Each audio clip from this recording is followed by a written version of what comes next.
Hello everyone, welcome to episode 3 of the Poolside Chat. Today we are joined by Mr. Henner, and today we're talking about the voting on the days off next year, the Micron chip camps that are coming up, and the renovations in the high school that are going to be taking place next year.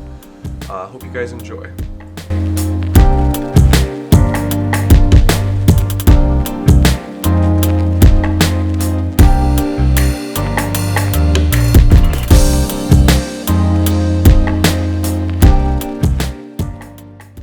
Hello everyone, welcome to episode 3 of the Poolside Chat. I'm here with Mr. Henner and just going to be shooting a couple questions your way. All right, let's go. So first of all, got to talk about the Bills going to the playoffs. Very exciting news. Yes. You believing in us for a Super Bowl win? Hey, I'm going to be there on Sunday. I can't wait. It's going to be a great run. The excitement of the stadium, it's something I'm looking forward to. And I think the glass is more than half full with the Bills, and if you're a Bills fan, lifelong Bills fan like me, this feels a little bit like the 1990s, and maybe we're going back to another Super Bowl. I hope. So the first topic that we'll be talking about is the voting off the days next year. Okay. And how the underclassmen are doing that, and how they can do that. Okay, so my conversation was with the student liaisons to the school board, and I believe that they worked with some of the student government students to kind of choose how they wanted to do that. They asked me questions whether I wanted it to be, what grade levels I wanted it to be, and quite honestly, my response was, I want it to be whatever you want it to be. I believe they chose it'll be students in grades 6 through 11.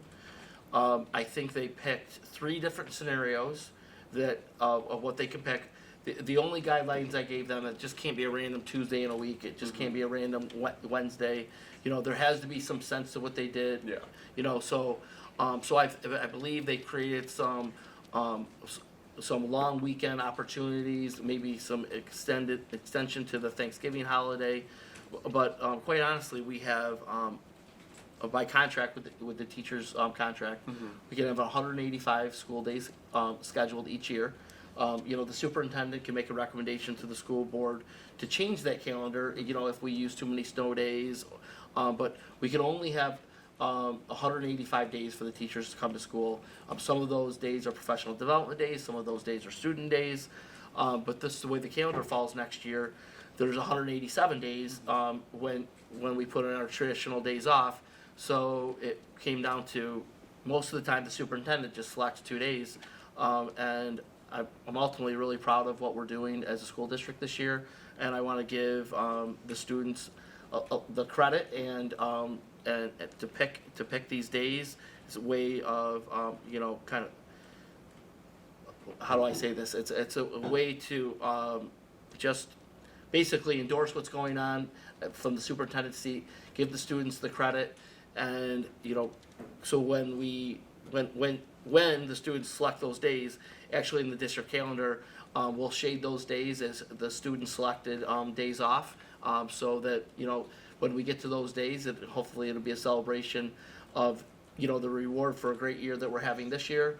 I think we all remember last year at the high school and the incredible year that we're having this year, because quite honestly, I'm really hoping that next year even that much more incredible. So hopefully at this time next year, we're looking at the calendar. I can't say that it'll be a vote on 2 days, because you never know. The calendar shifts, with leap years and such. So it won't be 2 days. Maybe some years it'll be 3 days the students will be able to select. Maybe some years it'll be 1.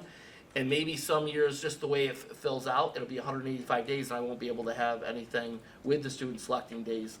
But usually there's a day or two wiggle room in the calendar. So as long as I'm superintendent and as long as things are going well with the student body, I plan on giving the students the selection of those days. No, absolutely. I definitely think that it's a good thing for student freedom and gets them involved. Well, it's a voice. It's a student voice, and we've never done this before. So some of my superintendent colleagues have kind of given me the weird look, like you're letting the kids pick. Like, quite honestly, I'm a 12-month employee. I come every day except when it's a federal holiday or a weekend. And quite honestly, I'm here on a lot of weekends, so that's not even true. So I can't think of a better group of people to pick their days off than the students. I mean, it is your education, so Yeah, you should no. be able to pick your days off. The voice is definitely appreciated. And next up, we got the upcoming Micron chip camps. Yep. There's supposed to be a little more information on that, and so wanted to let everyone know. Yep. So we will be looking at 3 days during April break. I don't know which of these days the students will be going to the most, but one of the days is a field trip to the most integrated into a day. There's a field trip integrated to Cornell. And the reason for the Cornell part of the trip is they have a clean room space for student use. And so part of the camp is for students to have exposure to a clean room. That part of the camp will be temporary until Micron has built their plant here. As soon as Micron has their plant built here, I believe the plan is then to shift the Cornell part of the camp to the local factory that'll be built here in Clay. But we don't have that factory built right now, so Micron is paying for the meals that day. They're paying for all the transportation. They're basically they're bringing in the engineers. They're bringing in students from local colleges.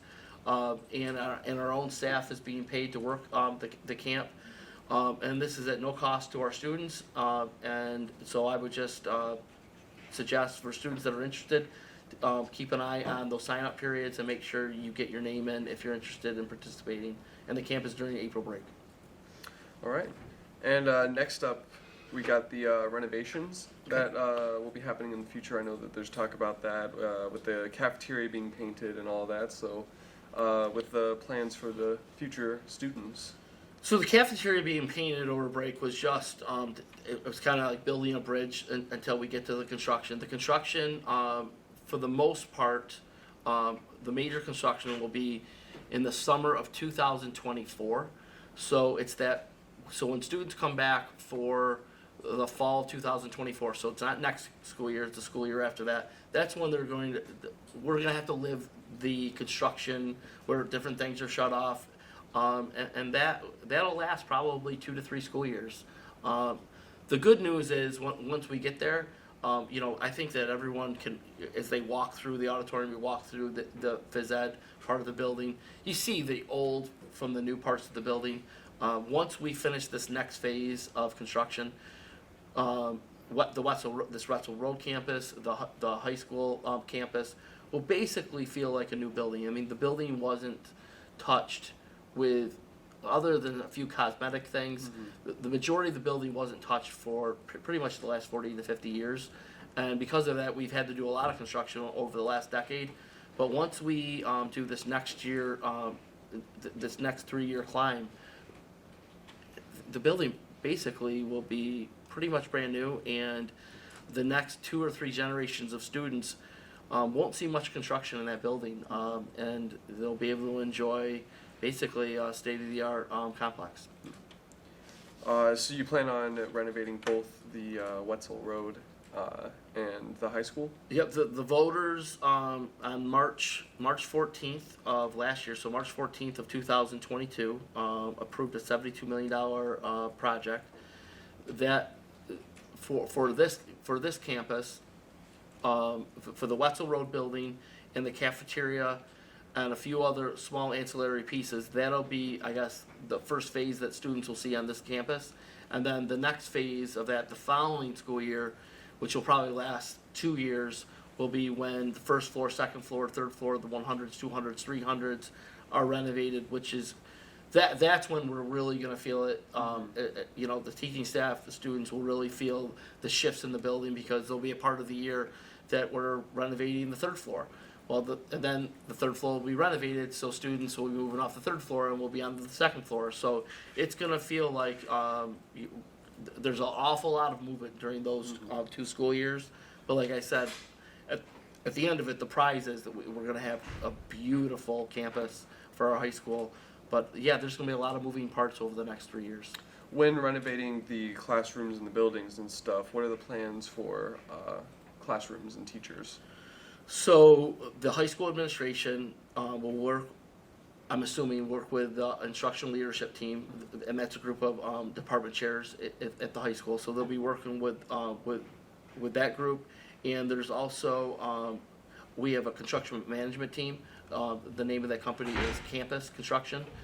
They'll be working with the district, and they'll be working with the district, with the administration working with teachers to come up with a plan of, what's going to be online, what will be offline for certain points of the year, and that'll be worked into, I believe, how they schedule classes and how all of those things work over that sequence of construction.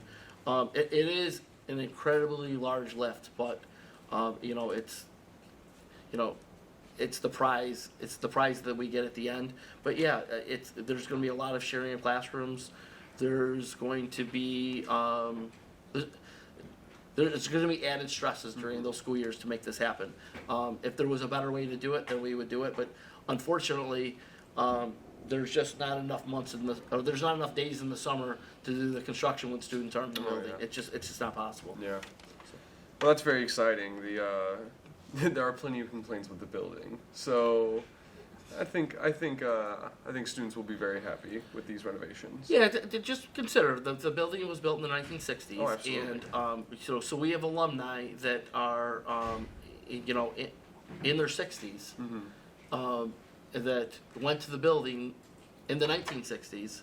That pretty much when they sit in a classroom on the third floor, that classroom is pretty much the same classroom of what was built in the 1960s. Yeah. So it's reasonable, but when you think about what the community invested in the 1960s, they got their investment. To have a school building last this long, it's quite the investment. And I think what we hope is that the investment, this next investment, what the community voted on March 14th, 2021, will the community get another 30, 40, 50-year investment in this construction? So, and that's our hope. That's our hope. No, absolutely. Think about it. You'll be in your 50s or 60s the next time the building is touched. Exactly, and it'll be amazing. Yeah, absolutely. It's going to be absolutely amazing.